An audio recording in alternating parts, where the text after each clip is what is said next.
Hello friends, welcome to Swathi 223 foods. ఈరోజు నేను మీకు షేర్ చేయబోతున్న రెసిపీ బెల్లం కొమ్ములు. బెల్లం కొమ్ములు రెసిపీని నేను మీకు ఈజీగా ఎలా చేసుకోవాలో, టేస్టీగా ఎలా చేసుకోవాలో ఇక్కడ నేను మంచి టిప్స్తో మీకు రెసిపీని షేర్ చేస్తున్నాను.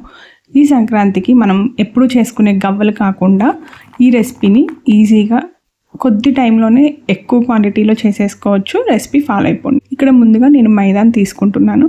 మైదా 2 కప్పులు మెజర్ చేసుకోవాలి. గ్రామ్స్లో 400 గ్రామ్స్ మైదా తీసుకోవాలి. మీరు మైదాకి బదులుగా గోధుమ పిండిని కూడా వాడుకోవచ్చు. మనం ఏ కప్పుతో అయితే మెజర్ చేసుకున్నామో అదే కప్పుతో పావు కప్పు కన్నా ఇంకొంచెం ఎక్కువ బొంబాయి రవ్వను తీసుకోవాలి. ఈ పిండి మొత్తాన్ని మెజర్ చేసుకున్న తర్వాత సాల్ట్ మీ రుచికి అనుగుణంగా వేసుకోండి. నేను ఇక్కడ 1/4 టీ స్పూన్ సాల్ట్ వేస్తున్నాను. బేకింగ్ సోడా 1/2 టీ స్పూన్ వేసుకోవాలి. మనం చేసుకునే రెసిపీ పర్ఫెక్ట్గా రావాలి, క్రిస్పీగా రావాలి అనుకుంటే కనుక బేకింగ్ సోడాని ఖచ్చితంగా వాడుకోవాలి. బేకింగ్ సోడా 1/2 టీ స్పూన్ వేసుకున్న తర్వాత మిక్స్ చేసుకోండి. సాల్ట్, బేకింగ్ సోడా, పిండి మొత్తం కలిసిపోయేలాగా మిక్స్ చేసుకోవాలి. ఇప్పుడు ఇందులోకే కరిగించుకున్న వెన్న 4 టేబుల్ స్పూన్లు మెజర్ చేసేసుకొని వేసుకోవాలి. మీరు ఇక్కడ నెయ్యికి బదులుగా నూనెనైనా వాడుకోవచ్చు, కానీ గోరువెచ్చగా ఉండాలి. గోరువెచ్చగా ఉన్న నెయ్యిని కానీ గోరువెచ్చగా ఉన్న నూనెని కానీ వేసేసుకొని పిండితో కలిసిపోయేలాగా మిక్స్ చేసుకోవాలి. పిండి అంతా కలిపేసుకున్న తర్వాత ఒక్కసారి మనము పిండిని గట్టిగా నొక్కి పెడితే ఇలా ముద్దలాగా అవ్వాలి. ఇప్పుడు కరెక్ట్ టెక్స్చర్లో మనము రెడీ చేసుకున్న పిండిని కొద్దిగా వాటర్ వేసుకుంటూ మిక్స్ చేసుకోవాలి. వాటర్ని కొద్దిగా వేసుకోవాలి. ఇక్కడ నాకు వాటర్ 1/4 కప్పు పట్టినాయి. మీరు పిండి కలిపేటప్పుడు వేళ్ళతో కలపండి. ఆ తర్వాత చేతులతో గట్టిగా అది పెట్టి చపాతీ పిండిలాగా ముద్దలాగా కలిపి పెట్టుకోవాలి. ఇప్పుడు 10 నిమిషాలు నానపెట్టుకోవాలి. 10 నిమిషాలు నానిపోయిన తర్వాత దీన్ని మనము చపాతీ ముద్దల్లాగా రెడీ చేసుకోవాలి. ఇలా చపాతీ ముద్దల్లాగా రెడీ చేసుకున్న వాటిని కొంచెం పొడిపిండి చల్లుకొని మనం పూరీలాగా ఒత్తుకోవాలి. మరీ పలుచగా కాకుండా మరీ మందంగా కాకుండా మీడియంగా ప్రెస్ చేసుకోవాలి. ఇలా చపాతీ కర్రతో రోల్ చేసేసుకున్న తర్వాత మనం రెడీ చేసుకునే చపాతీ ఇక్కడ చూపించినంత మందంగా ఉండాలి.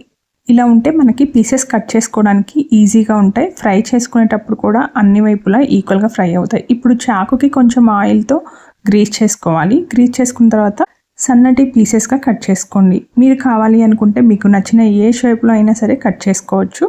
నేను ఇక్కడ సన్నగా కట్ చేస్తున్నాను. నేను స్టిక్స్ లాగా కట్ చేస్తున్నాను. ఇక్కడ నేను చేసుకున్న చపాతీని 3 పార్ట్స్గా డివైడ్ చేస్తున్నాను. 3 పార్ట్స్గా డివైడ్ చేసిన తర్వాత ఒక్కొక్క పీస్ని సపరేట్ చేసేసుకొని ఆయిల్లో వేసుకొని డీప్ ఫ్రై చేసుకోవాలి. నూనె బాగా వేడైపోయిన తర్వాత మనం ఈ కట్ చేసుకున్న కొమ్ములన్నింటినీ కూడా నూనెలోకి వేసుకొని ఫ్రై చేసుకోవాలి.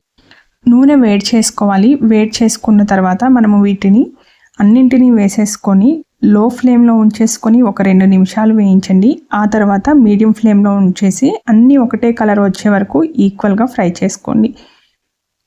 హై ఫ్లేమ్లో పెట్టేస్తే ఇవి కలర్ పూర్తిగా మారిపోతాయి. మీడియం ఫ్లేమ్లో ఉంచేసుకొని జాగ్రత్తగా ఫ్రై చేసుకోవాలి. చూసారు కదా, ఇక్కడ చూపించిన విధంగా ఫ్రై చేసుకోవాలి. ఈ కలర్ వచ్చే వరకు ఫ్రై చేయాలి. ఇప్పుడు బెల్లం పాకాన్ని రెడీ చేసుకోవాలి. ఇక్కడ బెల్లం పాకముకి మనము 2 కప్పుల బెల్లాన్ని వాడుకోవాలి.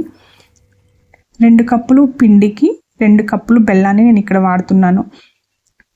బెల్లం 2 కప్పులు వేసుకున్న తర్వాత ఇందులోకి పావు కప్పు నీళ్లు వేసేసుకోవాలి. పావు కప్పు నీళ్లు వేసేసుకొని బెల్లాన్ని మీరు ముందుగానే నానబెట్టేసుకోండి. అప్పుడు మీకు పాకం ఈజీగా రెడీ అయిపోతుంది. ఇలా బెల్లం మొత్తాన్ని కరిగించుకోవాలి. కరిగించుకున్న తర్వాత పాకం పట్టుకోవాలి. మరుగుతూ ఉన్న టైంలోనే నెయ్యి 1 టీ స్పూన్ వేసుకోవాలి. ఇలా వేయడం వల్ల టేస్టీగా ఉంటుంది. అదేవిధంగా విడివిడిగా కూడా వస్తాయి. ఇందులోనే యాలకుల పొడి 1 టీ స్పూన్ వేసేసుకొని మిక్స్ చేసుకోవాలి. బెల్లం పాకం ఇక్కడ చూపించిన విధంగా జిగురుగా ఉండాలి. మనం చేసుకునే బెల్లం కొమ్ములకి బెల్లం అంతా పట్టేలాగా ముదురుగా పట్టుకోవాలి. ఇప్పుడు వేయించుకున్న కొమ్ములన్నింటినీ కూడా బెల్లంలో వేసేసుకొని మిక్స్ చేసుకోవాలి. మీకు కనుక పాకం రాలేదు అంటే ఈ కొమ్ములన్నింటినీ వేసేసుకొని దగ్గరికి వచ్చేంత వరకు ఉడికించుకోండి. ఆ తర్వాత ప్లేట్లోకి వేసేసుకొని ఆరబెట్టేసుకోండి. పాకం పట్టుకున్న బెల్లం కొమ్ముల్ని విడివిడిగా కొంచెం వేడిగా ఉన్నప్పుడే సపరేట్ చేసుకొని ఆరబెట్టుకోవాలి. ఈ రెసిపీ చాలా టేస్టీగా ఉంది. ఖచ్చితంగా ట్రై చేయండి. అదేవిధంగా లైక్ చేయండి, సబ్స్క్రైబ్ చేయండి. Thank you for watching.